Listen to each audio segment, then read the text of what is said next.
100 की speed 10 minute लिखें, खुल के लिखना, ठीक है, 10 मिनट तक। और एक्स्ट्रा में पेन पेंसिल रख लिया करो, ठीक है, कभी घिस जाए या टूट जाए तो उस बीच में वो आपकी काम करे। तो लिखें,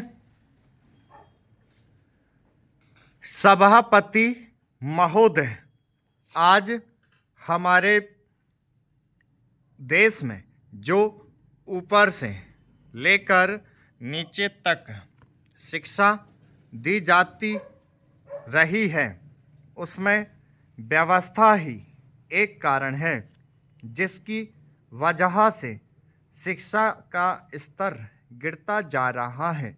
मेरा अपना विचार है कि जो शिक्षा प्रणाली है और जिस रूप में शिक्षा दी जा रही है वही अनुशासनहीनता का भी कारण है।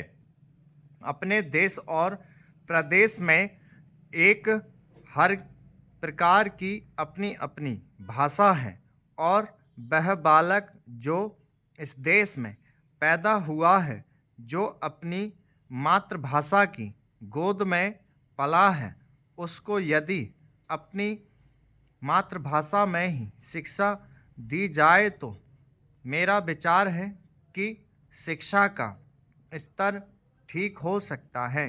जो सबसे बड़ी भूल और कमी सरकार के द्वारा दी जाने वाली शिक्षा के संबंध में हो रही है वह यह है कि बालक की मातृभाषा में शिक्षा ना देकर उसको उस भाषा में शिक्षा देने की व्यवस्था की गई है जो हमारे देश या प्रदेश की भाषा कभी रही ही नहीं। मेरा अभिप्राय विदेशी भाषा अंग्रेजी से है। मैं यह मानकर चलता हूँ कि जब से यह भाषा इस देश में आई है, चाहे वह किसी कारण से आई हो, इसे आप भी और इस माननीय सदन के सदस्य भी जानते हैं कि उससे बुरे परिणाम ही निकले हैं। कोई भलाई नहीं हुई है। इस देश को जो हानि हुई है वह किसी से छिपी नहीं है। हम देख रहे हैं कि हमारे यहाँ जितना फैशन बढ़ रहा है और जितनी वेशभूषा बिगड़ रही है वह सब अंग्रेजी भाषा के ही कारण है।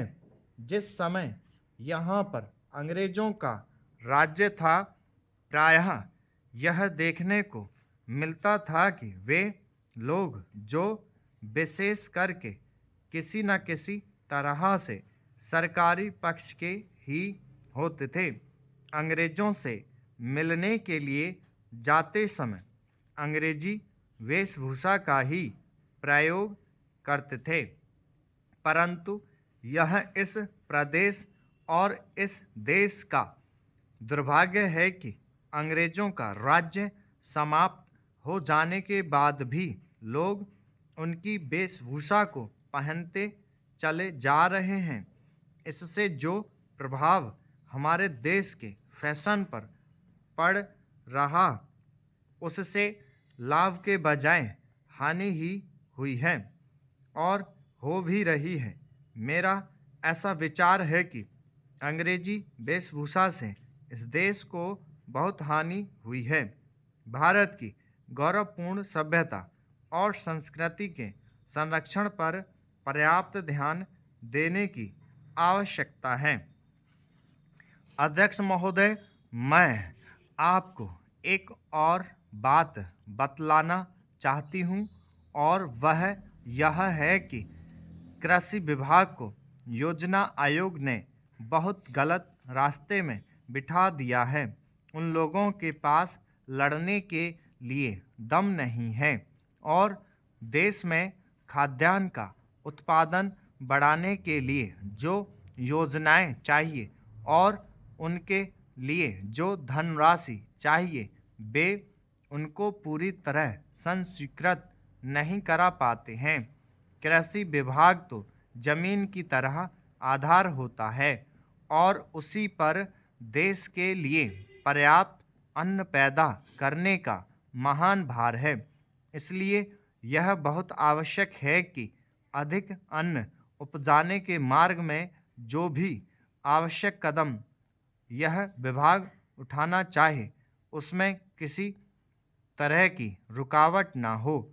बहुत सी हड़तालें हो सकती हैं, मजदूर काम से बरी हो सकते हैं, लेकिन किसी भी हालत में वे खाने से बरी नहीं हो सकते। अब हम देखते हैं कि मिलों और कारखानों में हड़तालें हो जाती हैं, छुट्टी हो जाती है, तो आम काम के दिनों की अपेक्षा लोग उन दिनों में ज़्यादा खाना खाते हैं, ज़्यादा दावतें करते हैं।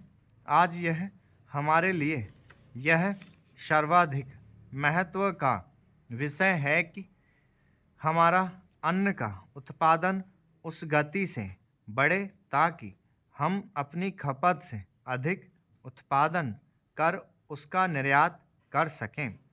सरकार तथा इस मंत्रालय के लिए यह समस्या एक बड़ा सिरदर्द पैदा कर रही है। हर एक विभाग में बड़े बड़े अधिकारी बैठे हैं और हजारों रुपए के बड़े बड़े वेतन ले रहे हैं, लेकिन मुझे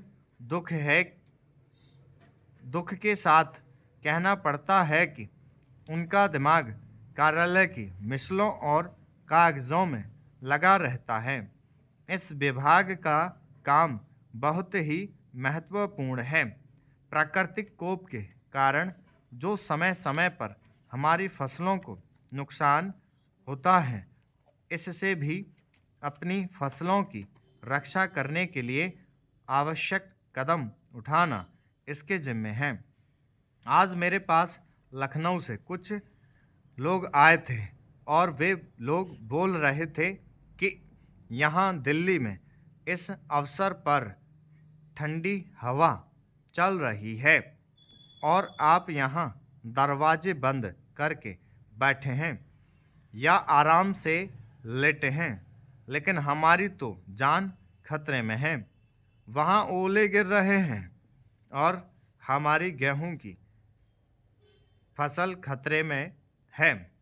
अब यह इस विभाग का काम है कि चूँकि हवा में पानी ज़्यादा होता है, इसलिए फसल के बचाव के लिए उस पर नियंत्रण किया जाए जिससे फसल की हानि ना हो। अध्यक्ष महोदय, जिस भावना से मैंने यह बिल पेश किया है उसको विरोधी पक्ष के लगभग सभी सदस्यों ने एक मत से महसूस किया है कि देश में बेकारी की जो समस्या है वह एक भयंकर समस्या है और उसके कारण हमारे देश का विकास, चाहे वह सामाजिक हो, आर्थिक हो या सांस्कृतिक, रुका हुआ है और ऐसी स्थिति में हम आगे बढ़ नहीं सकते हैं। इसी प्रकार से इस परिस्थिति का निर्माण हम पिछले 54 वर्षों से देख रहे हैं। मंत्री महोदय ने यहाँ पर अभी कहा कि राष्ट्रपति इस काम को नहीं कर सकते हैं क्योंकि वह उनके अधिकार के बाहर है। आप राज्यों में राज्यपाल शासन स्थापित करते हैं जब यह देखते हैं कि किसी राज्य में वहाँ की व्यवस्था, वहाँ का विकास ठीक नहीं हो रहा है, जब किसी राज्य में गड़बड़ी फैल रही हो, विकास का काम समाप्त हो गया हो और जिम्मेदारी से लोग काम न करते हों, तो वहाँ पर राज्यपाल शासन स्थापित किया जाता है। ऐसे बहुत से उदाहरण हमारे देश में मौजूद हैं। उसी प्रकार से हमारे राष्ट्रपति हैं और अगर देश में इस तरह की स्थिति वर्षों तक चले तो कोई कारण नहीं है। आपात के रूप में राष्ट्रपति इस देश की सुरक्षा के लिए, इस देश की उन्नति के लिए जिम्मेदारी अपने हाथ में ना ले सकें। हमारे भाइयों ने बहुत से उदाहरण दिए हैं कि राज्यों में स्टॉप 10 मिनट का है ये और 100 की स्पीड है।